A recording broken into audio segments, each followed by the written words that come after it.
Do I have to run down the list again? Do I have to do it? Drew Barrymore, Kevin Hart, Cat Williams, Monique. I can't even think of what's his name from that '70s show, Danny Masterson and Mila Kunis and Ashton Kutcher. Like just a whole bunch of names and just a lot of celebrities who are under fire for many different reasons. So, and now we add Blake Lively to the list.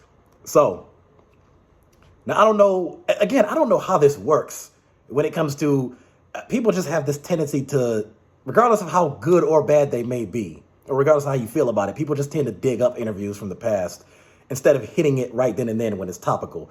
But they decided to do this with Blake Lively, and here we are. So let me just talk about it. So actress Blake Lively made this statement during an interview in 2010. She said, "I hope to have a few girls one day. If not girls, they better be trannies, because I have some amazing shoes and bags and stories that need to be appreciated." The comment was intended to be a lighthearted and humorous.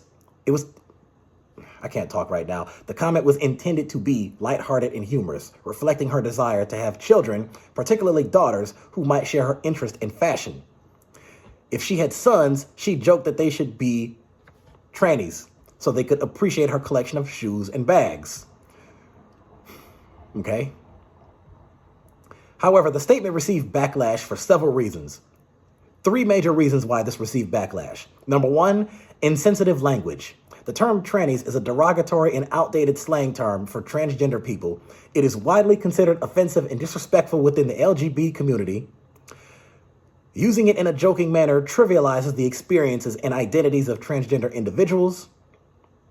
Number two, reinforcement of stereotypes. The comment also perpetuates stereotypes about gender and interest, implying that only girls or those who identify as female would appreciate fashion. This can be seen as reinforcing traditional gender roles and expectations. Guys, listen. I'm the last person in the world that you should be asking about fashion. So I have next to nothing to say about that. I am not the person to sit there and listen. I'm not the person to go shopping with you. And people are asking me, well, which pair of jeans do you think looks better? Or which shirt do you... I don't know. I have no clue. I'm not the person to ask for that. I'm the last person in the universe you should be asking about something like that. However, to my understanding, correct me if I'm wrong, but again, I know nothing. Usually, I have heard that women tend to be more interested in and obsessed with fashion and keep up with that stuff rather than men do. So initially, when I saw that, I'm thinking of it as I think that the context of what she was implying was meant to be not offensive. I think the offensive part to a lot of people is just that particular term. So, again, like I told you, I have next to nothing to say on it because I don't know fashion. So don't ask me. Number three, lack of awareness. At the time, there was a growing awareness around transgender issues and the importance of using respectful language. Lively's use of the term suggested a lack of awareness and sensitivity to these issues, which contributed to the criticism. Blake Lively likely intended the comment as a playful remark about her love for fashion and the kind of relationship she hoped to have with her future children. However, the way she expressed it came across as insensitive, leading to backlash she received. Now, I typed in on ChatGPT, which is now the best website ever. I wanted to know the arguments in defense of her statement and the arguments against her statement. Now, apparently there's 4 arguments for it, and then there's also 4 arguments against it. So I'm going to give them all to you, and you put in the comment section below, what do you think? Which side are you more on? Or are you kind of in the middle, or you just don't care, you're indifferent? I'm going to give it to you, and then you tell me. So the arguments in defense of her statement. Number 1, intent of humor. Defenders of her statement might argue that the comment was meant to be lighthearted and humorous rather than malicious. As a young actress in a lighthearted interview setting, she might not have intended any harm or offense, but rather was trying to make a playful joke about her love for fashion. Number 2, cultural context at the time. In 2010, public awareness and sensitivity around transgender issues were not as prominent as they are today. Some might argue that Lively was a product of that time, using language that, while inappropriate by today's standards, was more commonly accepted or overlooked back then. Number 3, not reflecting personal views. Supporters might argue that Lively's comment was not a reflection of her personal views on gender or transgender people, but rather a flippant remark. They might suggest that judging her too harshly based on this single statement is unfair, especially if her subsequent actions and words have not shown a pattern of harmful behavior or views. Number 4, apology and growth. If Lively addressed the controversy with an apology and demonstrated growth in understanding transgender issues, some might argue that this should be taken into account, emphasizing the importance of learning from mistakes rather than condemning somebody for a past remark. Okay, now, here are the arguments against it. Here are the 4 arguments against it. Number 1, use of offensive language. The term trannies is widely recognized as a slur against transgender people. Regardless of intent, using such language is harmful and disrespectful, perpetuating negative stereotypes and contributing to the marginalization of transgender individuals. Number 2, reinforcement of harmful stereotypes. The statement implies that fashion and an appreciation for it are inherently feminine traits, reinforcing traditional gender roles and expectations.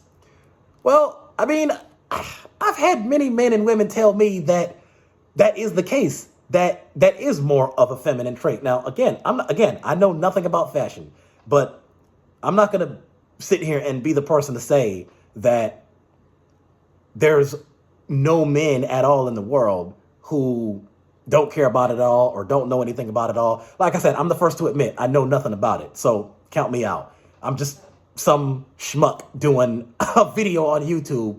I'm nobody important. I'm just some random person who's just at home sitting at his desk in a 1-bedroom apartment that's just talking about celebrity controversy and celebrity gossip. That's all I'm here to do. But again, I have male friends and I have female friends, and a lot of the male friends, I mean, there might be some of them that probably are up to date on this stuff or kind of up to speed with it, and there's a lot of them that just aren't. And that's just the way it is. I don't think there's anything wrong with that. Number 3, I'm still in number 2. Additionally, joking about her children needing to be trannies to appreciate her fashion can be seen as trivializing transgender identities and experiences. Number 3, lack of sensitivity. Even in 2010, there was a growing awareness of the importance of using respectful language when discussing transgender issues. Lively's use of a derogatory term, even in jest, reflects a lack of sensitivity and understanding of the impact such language can have. And number 4, and then I'll get to the conclusion and then I'll get to the rest. Number 4, missed opportunity for education. Instead of making a potentially harmful joke, Lively could have used her platform to promote a more inclusive understanding of gender and fashion. The statement missed an opportunity to challenge stereotypes and advocates for a broader acceptance of different identities and interests. Now here's the conclusion.